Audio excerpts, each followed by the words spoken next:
I now I now want to go over lease analysis. And leasing is an important concept for businesses and for people, for individual uh, families, but mostly for companies because when we borrow to buy an asset, effectively we raise our debt ratios because on the one side we show the asset on the asset side, but on the other side we show a commensurate financing or debt. So we could clearly, and we can go through the math, we would definitely be in a position where we would be raising our debt ratios by buying it. So what was the solution to that? The lease financing business was born. And think about it like when you buy a car. You could buy the car outright, in which case you have an asset, but you either have to drain your bank account or borrow. Either way, you've raised your debt ratio because the cost of the debt of a car is much higher than just a simple lease. The lease allows us to reduce our payments through the magic of the residual. But it's an incredibly important thing to understand since you will probably buy or lease many cars in your lifetime, and you can save a significant amount of money if you understand the numbers before you go in. More importantly, it's the same concept as just about any asset in a business. $1 billion assets are the same.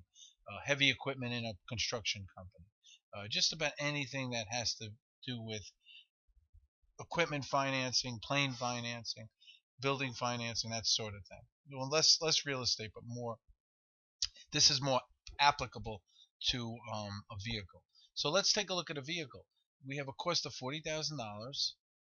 Now the residual is an important number because that's what the company will buy back your vehicle or your piece of equipment at the end. And after, so like for instance, this is a 36-month lease. So what the company's basically saying is in 36 months this should be worth $25,000. Obviously, this is a source of negotiation. You can get a higher residual, or they can give you a higher residual, which would lower your lease payment because if they buy it at a higher price, you have to finance less. The number of months is also another way where you could play around with how much money you actually owe. And obviously, interest rate, the higher the interest rate, the higher the payment. The lower the interest rate, the lower the payment. But you always want to calibrate your interest rate versus the money number, the amount of money you can make on your own. So that would kind of determine whether there's a lease purchase question. If you could do better in the markets than you can with the lease payment, a lot of times you get very low lease payments, but then it pays to lease the car because you're actually using their money to lease, and you can earn more money by leaving your money in the bank or in an investment. So these are things for another day, but this sort of gives you an idea of how to look at properly look at a lease. So what's the lease cost? Well, it's simple. Go to the financial. Then we look at the payment. We're looking at the payment per month. And for rate, we're going to use 4%. Always use your percent and divide by 12 since we're looking for a monthly payment. Always remember when we're looking for a monthly payment or a daily payment, we divide by the number of periods. Now, since we're also dealing in months, we're going to put the number of months in. And you see, notice I make it dynamic by doing it this way, so we could change the numbers. Here is the residual. That's the future value of this thing. Excuse me for a minute. Let's do this again. I wish I was more elegant about that. Let's do it again. Okay. Okay, we're going to put it right here. So financial, recently used, future value. Okay, there's the payment function. Once again, 4% divided by 12. Number of periods, 36. Present value would be the 40,000, but we're going to put a negative because we're actually putting the money out. That's with the outlay. And this is and then in the future value, this is what it's worth. So when we hit our OK button, we're going to get a lease payment of $526 a month. Actually, I'd like to put it here, but it's $526 a month.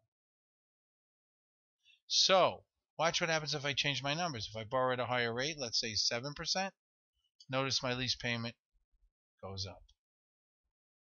And if I borrow money at, say, 2%, notice how I save money. And you can actually set up a chart and look at the different lease payments for interest rates. Obviously, this is one of the reasons why you want to have good credit, because they'll offer you a lower lease payment. But don't be fooled by that. You go into an auto dealer, you could fight for a better rate. They have room. They have their own balance sheet. Again, longer than I want to discuss right now. But you absolutely can find that, and you should absolutely ask what's the best method. Maybe the 40-month lease makes more sense. And some dealers, they do it that way. Notice that lowers your payment a little bit. They have this room. Notice if I ask for a bigger residual, what happens? Look how it lowers your payment. Residual is key. And it's also a put option on your car because they have to buy it back. As long as you meet all the criteria of the tires and the wear and tear, they have to buy it back. And another way to lower your payments is to negotiate a better deal, and that's always the best start. Now, keep in mind the cost of the vehicle is also going to include taxes and title and delivery charges, half of which probably we don't need to pay, but it's part of the kind of hidden cost that these dealers put together. And that's why I'm kind of looking forward to more online that Ford is going to offer, so you can kind of cut the dealer out. But the bottom line with the cost of the vehicle is you can negotiate that. Very negotiable. And get a better deal for your money. But you have to know going in what you're paying for any asset. And that's going to make a big difference. And that's where the room is on a lot of these things. And the lease payment for a company is a deductible expense. For any business entity, that lease payment is going to be a deductible expense. And so the government will be assuming a percentage of that.